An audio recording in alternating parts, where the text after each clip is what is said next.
Good morning to all the grandparents present here, and my greetings to the parents, teachers and students, and my love and affection to my dear tiny tots.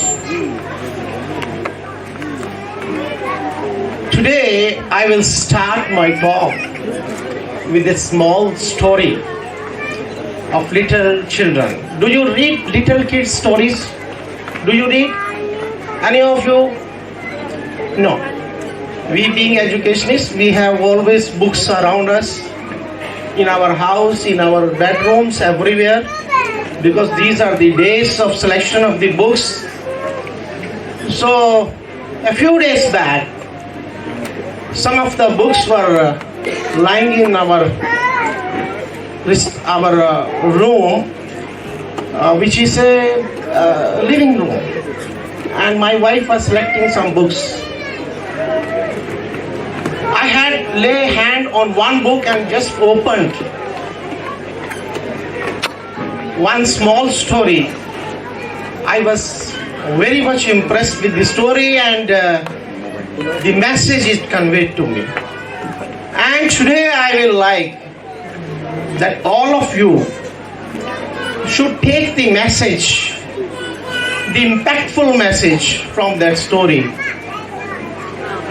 and keep it with you till your child's journey of education is not complete. And you will find it will be a wonderful, wonderful thing to possess with you. The story starts like that. There is a traveler passing through a forest, and he is quite tired after trudging a long distance. He finds a tree, a shady tree, and takes shelter under that shady tree to take a nap and rest. He sits down. Since he was very tired, as soon as he closes his eyes, he sinks into sleep. And suddenly, he is startled by a loud voice of a parrot.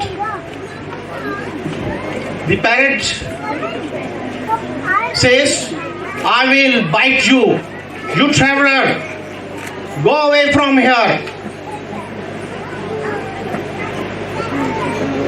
The traveler opens his eyes, looks at the tree here and there. In the leafy branches of the tree, he is not able to find the parrot. He again slips into sleep, but in the meantime, again the screeching voice of the parrot comes. "Are you going away from here or not? Otherwise, I will bite you." The traveler opened his eyes and looked at the parrot. It was menacingly looking at him. The traveler got up, started from there, and when he had gone for 1 kilometer only, he was still so tired that his legs were not responding. He took shelter under another tree. And when he was sleeping, he had just reached there under the tree. There he noticed the same parrot was sitting.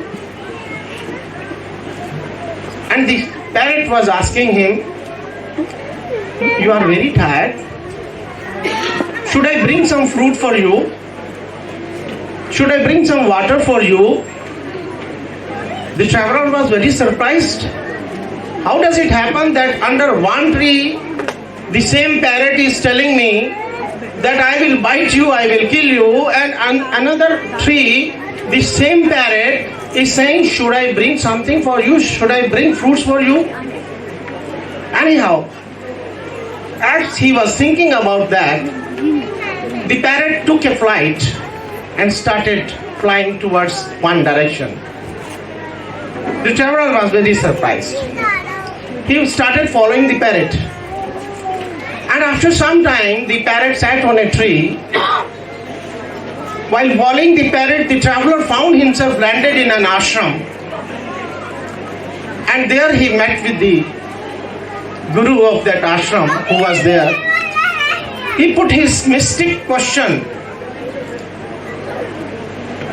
the dilemma which was going in his mind from the guru, and asked him, Guruji, I am surprised.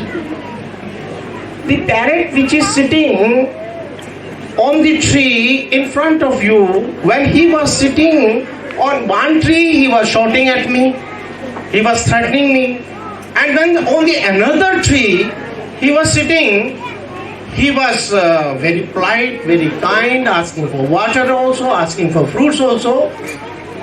What is this? Just explain me the reason. The Guru told him, listen my child.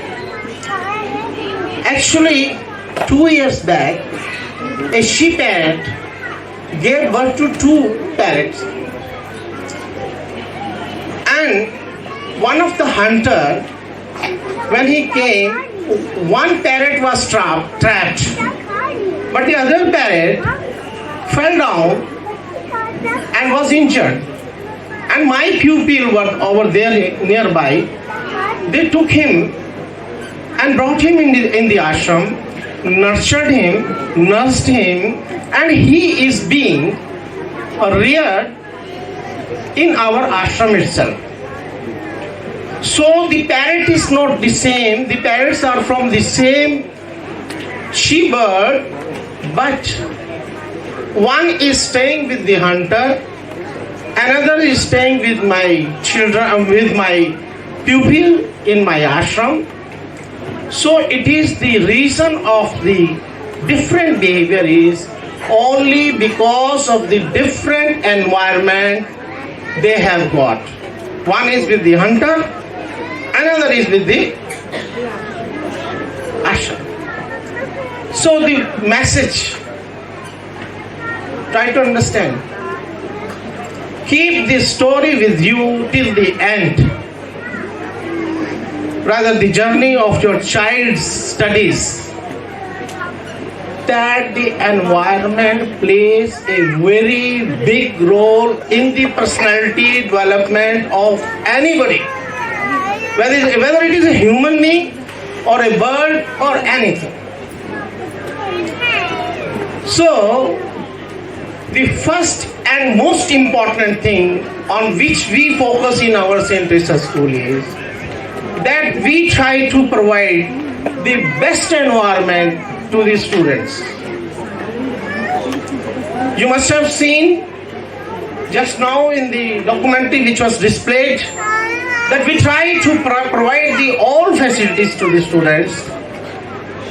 We employ the finest strategies and techniques for the students and our teachers, which are the most important constituent of environment. They pour their love and warmth and affection on our children. So it is not only the junior wing teachers they are doing, actually they are just giving the roots to the wings of our small kids. But when the children grow up in the higher classes, our primary and middle class teachers strengthen those wings. And when the students are reaching at the final stage in the senior classes, the whole team of my teachers is a very strong team, very devoted, dedicated team.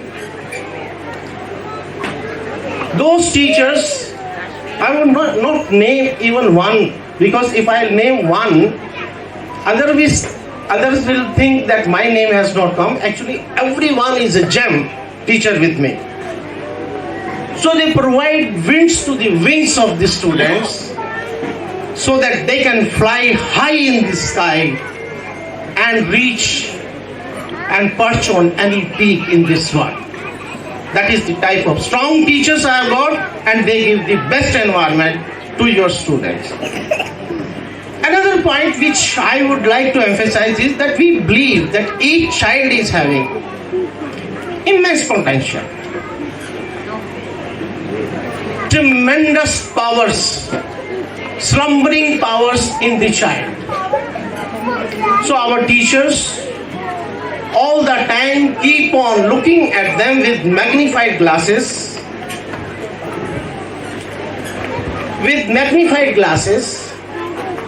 to identify the hidden potentials of our students, the unique qualities of our students, and then we try to identify, nurture them, unlock them, nourish them, and make them blossom. So that is the strategy we are adopting in our school, and it has been a very successful strategy. That is why today, since we started the school, our grading has gone up and up. Our students have not performed in academics only. They have performed in all the fields of education. They have left their footprints in all the fields of the education. It is because we develop the students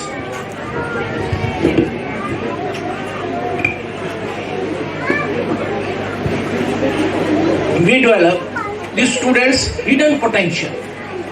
Each and every human being is having and dwelling slumber incredible powers in them. The only need is how to give them the best conducive environment so that their qualities may blossom. But dear parents, one thing you remember, that environment does not mean environment at school only. Environment means all the time environment. Environment means environment at home also.